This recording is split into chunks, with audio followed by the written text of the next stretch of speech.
Portanto, boa noite de novo, sejam bem-vindos. Nós estamos aqui com os realizadores de longas nacionais do Guarnicê para o nosso terceiro e último episódio sobre o panorama Guarnicê. Na verdade, o objetivo dessas conversas é apresentar para o público o que é que o festival vai exibir, quais são os olhares, as narrativas, os temas abordados nos filmes selecionados pelo festival. Nossa conversa é dividida em 3 blocos. Eu não vou me ater muito à explicação da dinâmica, porque eu já conversei com os colegas que aqui estão. Eu gostaria de começar, então, perguntando para o Marcos Azevedo se ele já esteve no Guarnicê, qual é a relação com o festival e quais foram as estratégias para captar e para distribuir o rumo. Boa noite, Marcos. Olá, boa noite. Na verdade, é um prazer, vai ser a primeira vez que eu vou participar do Guarnicê. O Rumo é o meu primeiro longa que eu faço junto com o Bruno Victor, eu sou co-diretor do filme. Então, assim, é um prazer enorme. São Luís é um lugar que eu conheço, eu tenho amigos que moram aí, então vai ser um prazer muito grande participar. Na verdade, quem vai estar aí durante o festival é o Bruno, e estou aqui para representar o filme. E o Rumo, ele tem 2 estratégias para que ele acontecesse, né? Primeiro, a gente decide fazer um documentário sobre as cotas raciais na UNB, foi a primeira universidade federal a implantar a política de cotas. E aí, para realizar o filme, a nossa ideia inicial era um curta-metragem, a gente fez uma vaquinha online, a gente fez um financiamento coletivo, e aí a gente conseguiu arrecadar R$ 7.000, o que era muito possível para um curta-metragem, né, que a gente já estava com um projeto pronto e com uma galera topando fazer, né? A gente já tinha conseguido parceiros para equipamentos, já tinha uma equipe bem grande, né, que foi se revezando a cada diária, porque é isso, né, ninguém também recebeu cachê para trabalhar, até que a gente... Isso foi pouco antes da pandemia, até que veio a pandemia e a gente, na verdade, sentou para montar durante a pandemia. E quando a gente montou, e a gente foi vendo... É um doc-ficção, então a gente tem partes documentais e ficcionais, então, quando a gente foi montando, a gente foi percebendo que a gente tinha uma história incrível e para um longa-metragem. Só que, conforme a gente ia fazendo as montagens, a gente percebia que precisava de mais coisas. Ele ainda não estava ainda totalmente pronto. E foi aí que surgiu aqui eu estou aqui no Distrito Federal e tem o Fundo de Apoio à Cultura, aqui o FAC-DF, e em 2021 a gente conseguiu um financiamento para complementar essa parte que a gente achava que precisava e finalizar o filme. E aí foi aí que a gente teve mais um aporte financeiro bom que deixou que a gente conseguiu, a gente reescreveu o roteiro em cima do que a gente já tinha e conseguiu finalizar o filme, e foi lançado o ano passado, finalzinho de 2022. Legal, Marcos, obrigado. Bom, só explicando por que a pergunta sobre as estratégias para captação e distribuição. Primeiro, porque essa é uma questão fundamental no cinema brasileiro, sempre pertinente, mas ainda mais no Maranhão e em estados afastados dos grandes centros.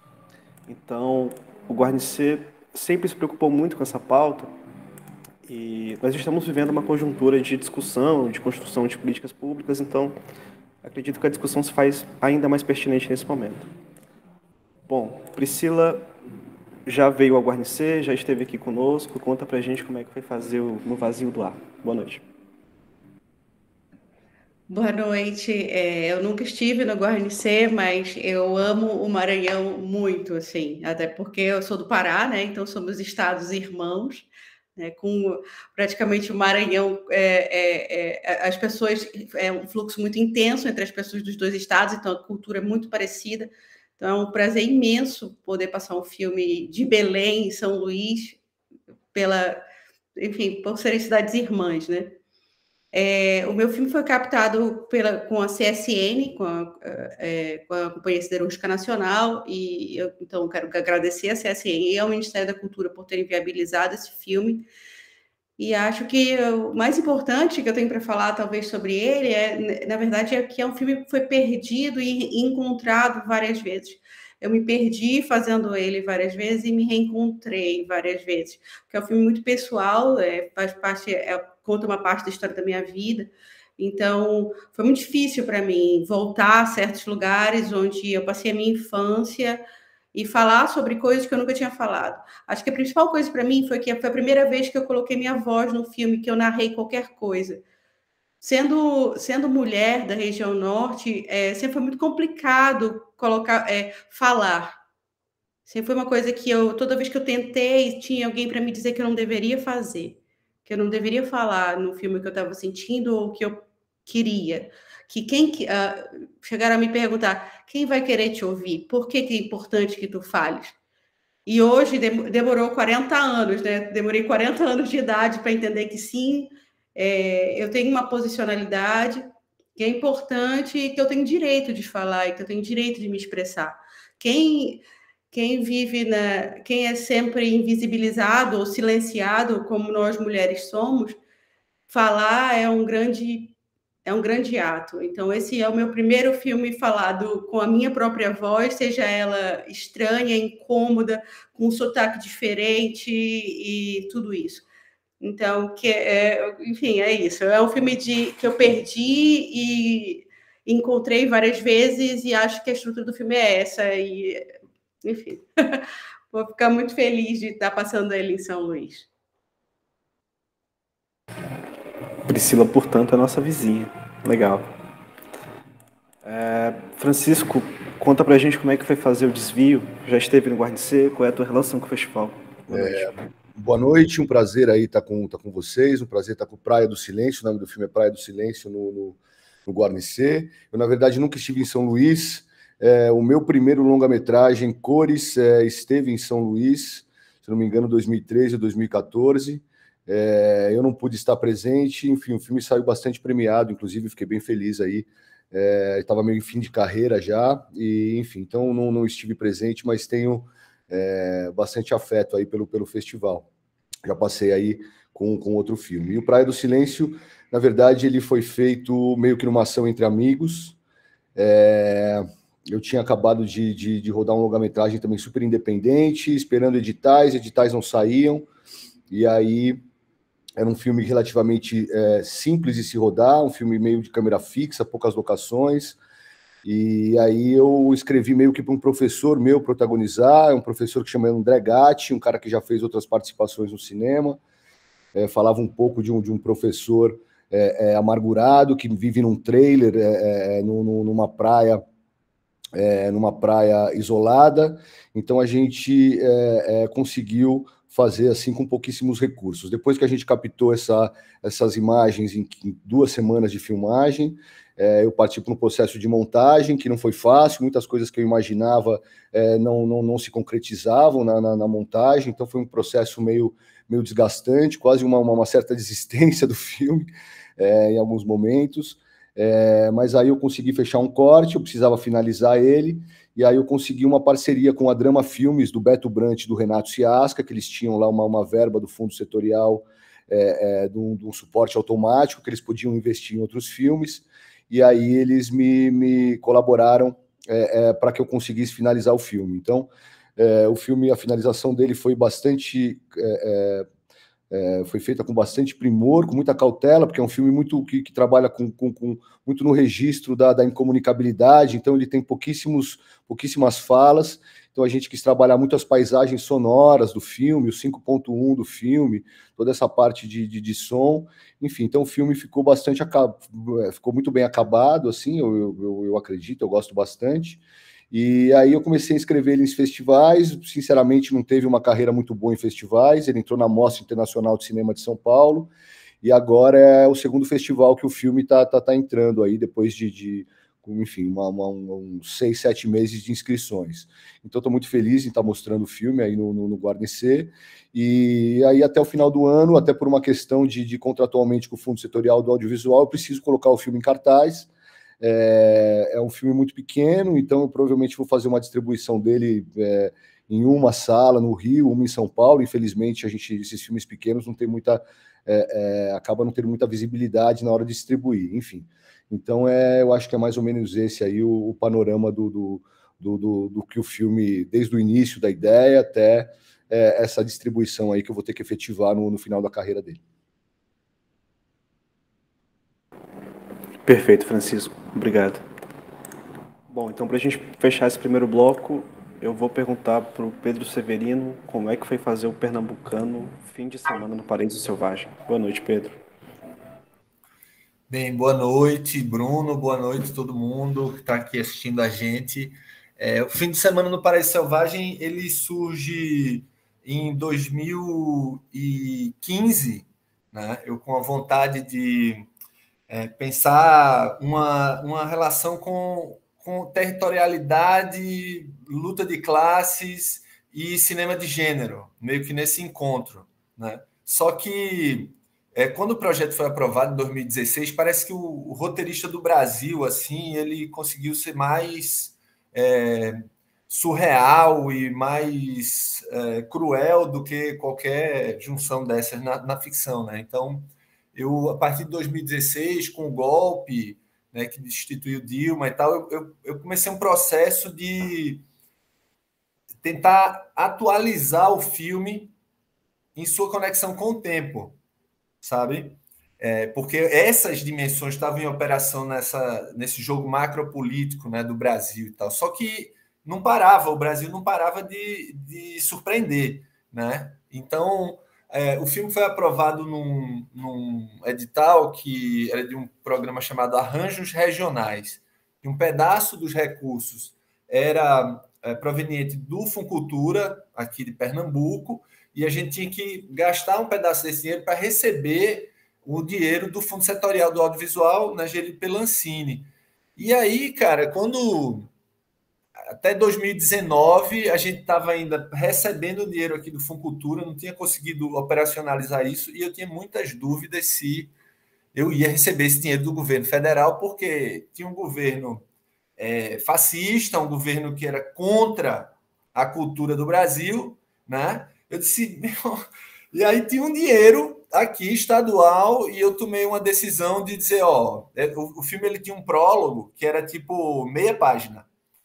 Aí eu disse, velho, eu vou transformar essa meia página numa primeira parte do filme, e a gente filmou essa primeira parte aqui em 2019. Isso foi muito importante, porque eu acho que estava todo mundo a fim de fazer, né, cinema, estava um momento muito difícil, e isso funcionou como um laboratório, né? Tanto um laboratório para o roteiro do filme, quanto um laboratório para pensar modelo de produção e para a gente pensar essa dimensão política das imagens mesmo, né? Na ficção, tentando dialogar com o tempo do agora, com o tempo do presente, né?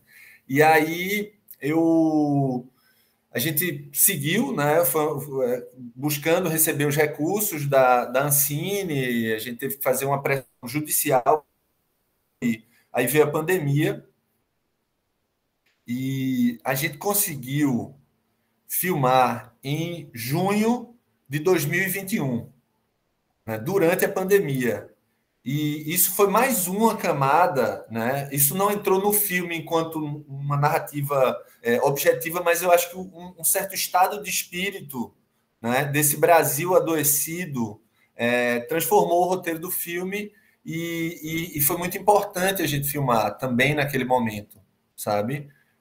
E aí o filme foi lançado ano passado, no segundo turno das eleições presidenciais. Então eu achei que ele tem esses marcos que foram muito importantes na minha perspectiva criativa, assim, né? De que o filme estivesse sempre dialogando com esses acontecimentos macropolíticos, para uma história que eu acho que se volta para uma dimensão potencial da memória, um potencial político da memória, e principalmente da memória coletiva, né? Eu acho que é uma busca de uma personagem que acaba mergulhando num passado traumático, e desse mergulho ela entende que ela precisa mergulhar dentro de si, ela precisa mergulhar nesse trauma para encontrar as forças para encarar esse presente, e principalmente um presente que seja mais coletivo, que seja mais compartilhado.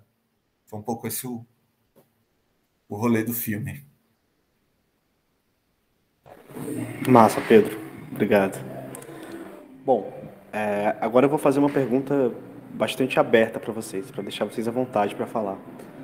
O que o espectador pode esperar do seu filme? O que o espectador pode esperar de Rumo, Marcos? Bom, na verdade a gente tinha a intenção de que também o Rumo fosse um documento mesmo, assim, ele é um registro histórico de como foi esse movimento pelas cotas, porque na verdade é isso, a UNB é a primeira universidade a implementar essa política num processo interno, porque a Estadual do Rio já tinha feito isso, mas tinha sido uma lei vinda do governo, então não tinha tido esse debate que na UNB aconteceu, assim. Mas mostrar o quanto ela é fruto de uma série de ações do movimento negro, de uma série de... Tanto que o nosso filme, ele tem o protagonismo negro em relação ao que foram as cotas e o que são, na verdade, as cotas até hoje, né? O quanto ela impactou na vida de milhares de pessoas, minha e do Bruno, né? Nós somos também alunos cotistas da UNB, então, assim, a gente está envolvido nisso tudo, a nossa vida também foi modificada por essa política pública que é tão importante. Então, é isso, de entender como isso aconteceu, de entender que tiveram figuras importantes, mas que isso era um debate que já estava acontecendo muito antes de chegar na universidade. A gente tem duas figuras muito importantes nesse debate, que são o professor José Jorge e a Rita Segato, que eram professores da antropologia, que levaram à frente esse documento, mas eles, na verdade, tinham ciência de quanto isso já estava sendo debatido, né? Tinha tido toda uma movimentação em Durban, e o governo brasileiro já tinha assinado documentos internacionais se comprometendo a políticas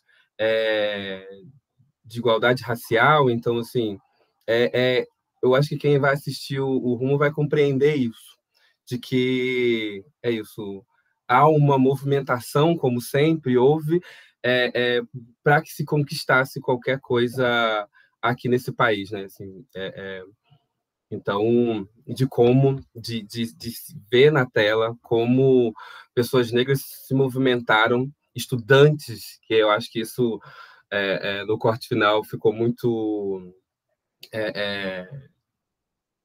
forte, de como o movimento de estudantes negros que já existia na universidade foi importante para que essa política... Porque imagina, isso lá em 2002, a galera falava muito abertamente porque era contra. Hoje, depois de 20 anos, que na verdade na UNB já está comemorando esse ano 20 anos dessa política, as pessoas já não falam tão abertamente que são contra, né? Mas lá atrás, no início dos anos 2000, isso era algo muito fácil para as pessoas abrirem a boca e dizer que não, que a gente não precisava disso, de dizer que o Brasil é uma democracia racial, que é isso, da meritocracia enquanto pilar, né? Então, o Rumo é esse registro histórico, mas também compreender o quanto as nossas vidas são modificadas por isso. Então, a parte ficcional vai mostrar um pouco isso. E aí acabou que a ficção se mistura o tempo todo com um documental, tanto que no nosso processo criativo, como teve esse tempo entre começar e finalizar o filme, todas as transformações que foram acontecendo, em quem participou também está presente no filme. Então, é isso. Ao final, de entender a importância que é tem pessoas negras nas universidades, o quanto modificou as universidades e o quanto a universidade também modifica essas pessoas, né? Porque é isso, assim, as nossas personagens foram sendo modificadas também pela universidade. É também um filme que vai mostrar que a universidade é importante para as pessoas negras, é importante para modificar o quadro social do Brasil. Então, eu acho que é um pouco disso que as pessoas vão conseguir, quem assistir vai conseguir perceber no Rumo. Muito massa, discussão importante. Bom, eu percebi que a gente está com 2 ficções e 2 documentários na conversa, então eu vou oscilar, vou revezar aí os temas. Pedro, o que as pessoas podem esperar de fim de semana no Paraíso Selvagem? Ô, Massa, adorei essa pergunta, porque eu acho que o filme ele propõe, de fato, um jogo com o público, né? Ele é um filme meio de quebra-cabeça, né? É um filme, eu gosto de dizer que é um meio neo-noir tropical, assim. Rejane, que é uma médica legista, ela tem que voltar para a cidade litorânea, né, do interior da infância dela, para enterrar o irmão. Ele é o último ente que ela tem e ela meio que vai resolver essa dimensão burocrática e acaba se deparando com um certo mistério em torno da morte dele, mas em torno desse território, né, que é muito disputado pela especulação imobiliária, por um projeto desenvolvimentista, né, que envolve um porto, que envolve uma refinaria, que envolve condomínios de luxo e que envolve essa relação de camadas da história que estão operando no presente, né? A Zona da Mata Pernambucana é o lugar da monocultura da cana, né? Que foi a principal base colonial, né, do país durante um bom tempo dessa região, né? E estão se criando outras monoculturas com uma roupagem moderna, mas com o mesmo sentido de precarização do trabalho, né, de concentração de renda. Então, o filme ele é meio que essa investigação e ele é cheio de sugestão, de sensorialidade, de uma investigação meio fracassada que eu acho que convida o espectador. É como se eu quisesse que o filme a narrativa fosse até a metade do caminho, né? E o público tivesse que fazer o gesto de investigar também essa imagem, né? Fizesse esse gesto de ir completando, de ir ligando pistas que estão, né, espalhadas ao longo do filme para, quem sabe, no final também desenhar uma interpretação mais coletiva dessa experiência, né? Essa experiência não é só a de Rejane, né? Essa experiência é uma experiência que traz várias perspectivas também desse lugar, que é super estranho, e é o paraíso que eu digo que é selvagem por conta dessa contradição, né? Inclusive a contradição para pensar outras dimensões do imaginário do Nordeste, né? Porque a gente sabe que tem um imaginário construído, o imaginário hegemônico do Nordeste foi construído pelo Sudeste, né? Pelo Sudeste industrial, pelo Sudeste do centro econômico, né? E com uma ideia de centro de Brasil, né? Que eu acho que o cinema brasileiro contemporâneo e desde a retomada também vem reconfigurando, assim, vem deslocando isso, né? Então, esse paraíso é cinza, sabe? É chuvoso, não é ensolarado, não tem pessoas cortando coco assim, entendeu? E tem disputas que são, eu acho, que podem ser analogias também de uma certa colonialidade do Brasil, sabe? Vista a partir do Nordeste, né? Pensada a partir de uma experiência nordestina, né? Mas pensado na experiência nordestina na contemporaneidade, né? A trilha sonora do filme é de Amaro Freitas, que é um jazzista, um pianista de jazz, revelação mundial, assim. O cara vai tocar em Festival de Montreux agora e assim. Então, jogar com essas relações históricas com o contemporâneo e com muita sensorialidade. Então, acho que o convite é esse. Muito massa, Pedro, muito massa. Priscila, o que é que o público do festival pode esperar de No Vazio do Ar?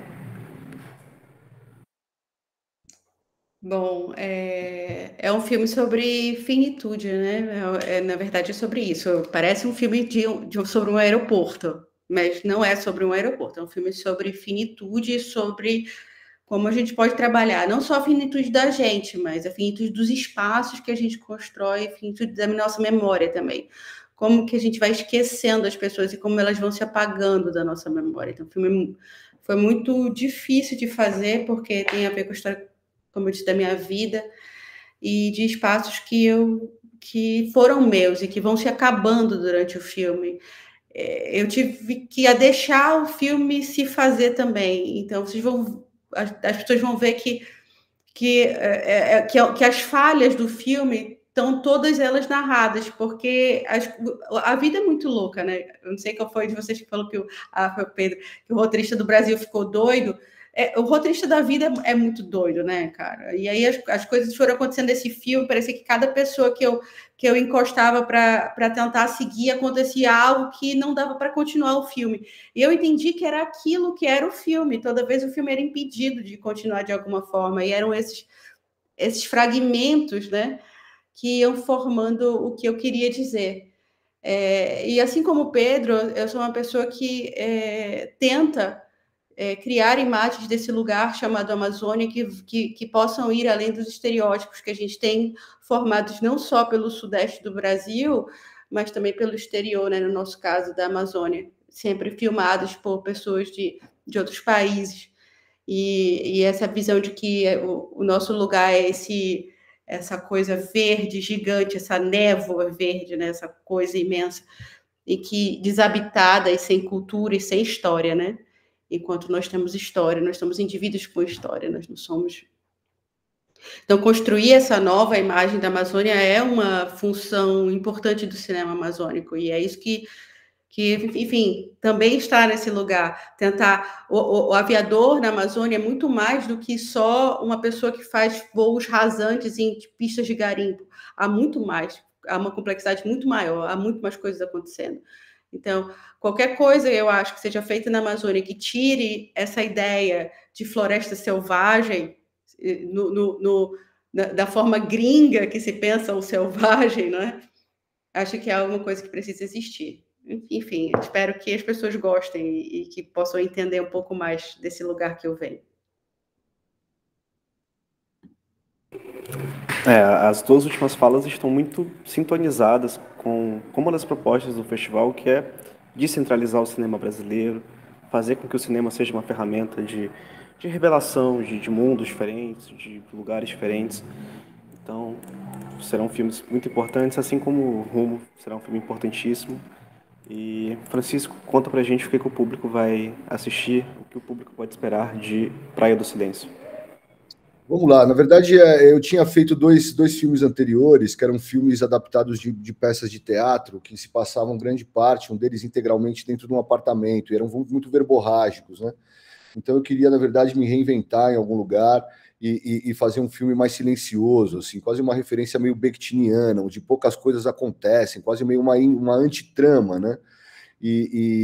Então a gente começa a dar vida para um professor de esquerda, que na verdade ele abandona a família, um cara meio amargurado que abandona a filha e a mulher e vai morar num trailer no meio da mata, no litoral, enfim, que não fica muito claro no filme.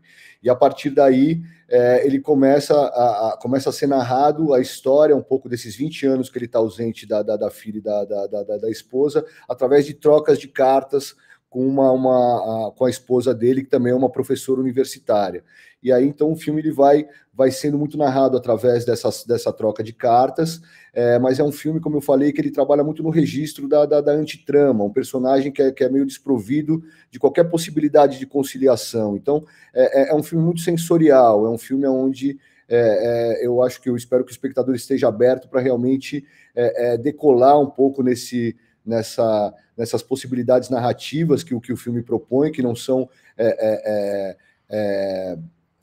narrativas e possibilidades relativamente aristotélicas, elas são um pouco fora da ordem, essa era um pouco a brincadeira, mas é um filme que trabalha no registro da antitrama, então a falta de acontecimentos na vida desse professor, né? Assim, esse professor que não tá amargurado, não tem muito o que fazer. Então, na verdade, eu gostaria que o espectador ele entrasse um pouco nessa dilatação de tempo e espaço da vida desse professor nessa praia, e que tentasse que tente representar um pouco isso através das sensações que o filme propõe.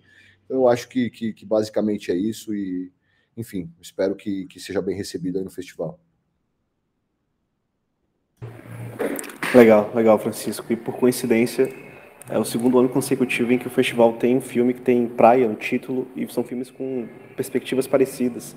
Ano passado a gente teve A Praia do Fim do Mundo, um filme cearense.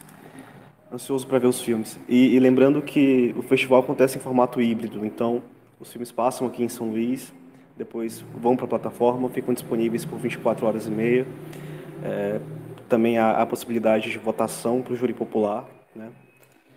Enfim, vocês já sabem, mas é sempre bom reiterar. Uma informação importante também é que a gente vai ter crítica para os longas nacionais que vão concorrer no festival. As críticas vão ser publicadas à medida que os filmes forem passando aqui em São Luís. Então, acompanhem. Bom, para fechar, então, nosso último bloco, eu vou pedir para que vocês façam um convite e façam alguma outra consideração que queiram fazer, fiquem à vontade. Vou inverter a ordem, vou começar do final com o Francisco falando de Praia do Silêncio. Faça o convite, diga o que quiser dizer, fique à vontade, Francisco. Vamos lá, eu acho que o Praia do Silêncio ele é o primeiro filme, ele abre a competição, eu acho que ele passa no sábado, né? Então, enfim, fico feliz do filme abrir aí a competição de longas-metragens.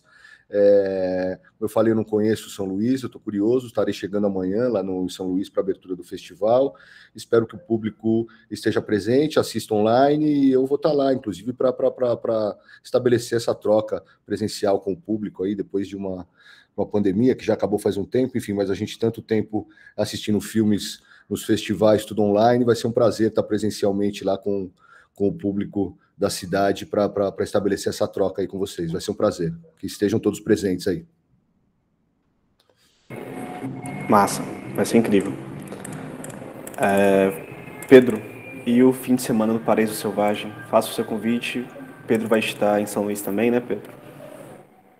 Também estarei em São Luís, estou muito feliz de participar do Guarnicê, né, que eu acho que é um dos festivais mais antigos, né, do país, em atividade, e nessa relação com a universidade, nessa relação com esse pensamento político, estético, que o festival traz, né? Eu acho que tem um tema que fala de encenar a democracia, algo assim, né? Então, para mim, eu fiquei puxando a memória aqui. Eu acho que o meu primeiro curta-metragem passou no Guarnicê em 2007. Carnaval Inesquecível. Eu fiquei tentando checar a informação na internet aqui, mas eu me lembro disso. Me veio assim, eu não pude ir para o festival na época, né? Então, eu estou muito feliz de ir agora. Por isso, por estar junto com o público, por estar junto com o festival, que é um encontro também de realizadores, né? É um encontro de pensamento de cinema. Né? Então, eu convido todo mundo às sessões dos filmes e convido todo mundo a essa proposição, que é pensar os tantos Brasis que a gente pode multiplicar a partir do cinema, né? Que é uma forma de uma cadeia econômica de geração de emprego, de renda, de transformação, né? De identidade nacional, de exportar a ideia boa para o mundo, de pensar criticamente a realidade e de inventar também outras realidades, outros horizontes, né, de possibilidades, que a gente é cheio disso. Eu acho que o Brasil é um país de muitas possibilidades, né? E essas possibilidades elas se encontram na cultura, nessas tantas formas de exercer a cultura aqui. Pensando política pública, né? Muito a fim de ver todos esses filmes que foram citados aqui, a engenhosidade da narrativa tá muito presente, isso é massa, velho. Né? Assistir cinema brasileiro e na sala de cinema, entendeu? Então, eu estou muito feliz, eu agradeço demais e espero poder trocar ideia com quem passar por lá. Obrigado. Confirmando, o Carnaval Inesquecível passou no festival em 2007. Faz um tempinho, bom ter você de volta. E sim, o tema desse ano é Democracia em Cena. Eu acho que não vai dar para ver o cartaz direitinho, mas é um tema muito importante para o festival, diz muito respeito à trajetória, à história do festival, às dificuldades que o festival enfrenta. Mas enfim, a gente vai ter tempo para conversar sobre isso depois. Marcos Azevedo, então, faça o seu convite, fique à vontade para fazer suas considerações finais. Bom, é isso. O Rumo passa no dia... Ele é exibido no dia 12 e depois fica disponível aí no dia 13 para assistir online. Mas eu concordo com o Pedro nisso, né? De que agora é o momento da gente aproveitar e voltar a se encontrar. Eu não vou estar presente, mas o Bruno, que dirigiu junto comigo, e a Juliana Mello, que é a produtora, vão estar presente, então dá para ter essa troca, ter essa conversa. Então, é sempre bom aproveitar esses momentos, né? Assim, eu acho que agora, assim como a Priscila falou, que a gente ficou pensando na finitude, agora mais do que nunca a gente tem que aproveitar esses instantes de estar junto e a volta dos festivais presenciais é um pouco disso, né? Então, espero que seja uma boa sessão de todos os filmes, porque é isso, eu acho que os festivais são sempre bons para isso, de assistir coisas diferentes, diferentes olhares, diferentes lugares, e eu acho que é isso que faz dos festivais uma parte importante da trajetória dos filmes, né? Que é quando a gente tem certeza de que ele pode estar em qualquer lugar. Então, é isso. Então, que seja uma boa sessão e obrigado por estar no Guarnicê, na verdade. Legal, Marcos. E o legal é que o festival acontece durante o São João do Maranhão, né? Então, vocês vão assistir filme, mas vão dançar boi, às vezes o barulho de um cortejo junino vai passar e vai atrapalhar o som do filme de vocês. Enfim, vai ser legal. Priscila, teu convite então, tuas considerações finais. É uma pena que eu não vou estar, porque eu estou fazendo outro filme já e estou aqui em Portugal. Se eu estivesse um pouquinho mais perto, eu iria com certeza, porque eu admiro demais. Eu acho que o Guarnicê é um festival de resistência, né? Mais do que tudo, é um festival de resistência. 46 anos não são 46 dias, né? E é muito significativo que ele esteja em São Luís, não é? É muito significativo porque o Maranhão, para mim, é essa junção do norte e do nordeste, né? Então, o norte, o Maranhão entende o norte e entende o nordeste perfeitamente. Então, para mim, é um estado muito importante nesse sentido, que consegue entender metade do Brasil. E acho que o cinema nortista agora, o cinema nordestino já conseguiu muitas vitórias, mas no cinema nortista nós estamos vivendo um processo complicado. E o Maranhão faz parte desse sistema, digamos, do norte, né? Então, a gente está a gente não teve nenhum filme aprovado nos últimos editais nacionais. Infelizmente, a gente do norte, e aí vou incluir o Maranhão junto, não conseguimos aprovar, enfim, estamos lutando para que novos filmes nortistas sejam aprovados nos editais da Ancine, e acho que isso ter um Guarnicê com 46 anos é uma resistência nesse lugar. É uma resistência à construção de novas imagens do norte, e sim, porque o Maranhão faz parte da pré-Amazônia, é um estado que tem uma parte de Amazônia que a gente pode considerar Amazônia, sim, dessa construção de uma nova imagem da Amazônia. Não há possibilidade de nenhum tipo de conservação da floresta se não passar pelo cinema. O cinema nacional ele é responsável pela preservação da floresta. E preservar a floresta significa compreender quem vive na floresta. E isso apenas o cinema nacional pode fazer pelo Brasil e pelo mundo. Então, quero convidá-los a ver um filme que é um filme simples, parece um filme de um aeroporto, mas é um filme pouco mais do que isso. e principalmente abrir o coração para novas narrativas da Amazônia que venham além da floresta. A floresta precisa das outras narrativas do povo da floresta. Então, vocês vão ser muito bem-vindos e estou doida para ouvir as críticas maranhenses e estarei lendo e procurando na internet. Nos vemos no próximo, se Deus quiser. Esse não vai dar para eu estar, mas nos próximos eu estarei. Muito massa, muito massa. Bom, então nós encerramos os 3 blocos. Eu vou pedir licença para vocês, só para dizer que eu estou muito grato pela disponibilidade de vocês. É sempre importante conversar com os realizadores. Essa iniciativa da roda de conversa virtual surge também, eu vou ser franco, a partir da falta de estrutura, de recursos, para que a gente consiga fazer isso presencialmente. O ideal, vocês sabem, é que o festival tivesse grana para trazer todo mundo, para que todo mundo estivesse bem, conversando, participando. Não temos, mas a gente dá um jeito, a gente luta 46 anos, não são 46 dias, como disse a Priscila. E, enfim, o importante é fazer. Espero vocês aqui em São Luís. Quem não pôde vir, que venha para as próximas edições. O festival continua, está de portas abertas. Eu estou aqui com o troféu Guarnicê para dizer que vocês vão disputar um dos troféus mais bonitos do país. Bom, sejam bem-vindos, gente. E até a próxima. Espero que tenham gostado, que tenha sido produtivo. Desculpem qualquer equívoco, qualquer erro. Até a próxima, então. Bom festival para todo mundo. Tudo certo? Até mais, gente.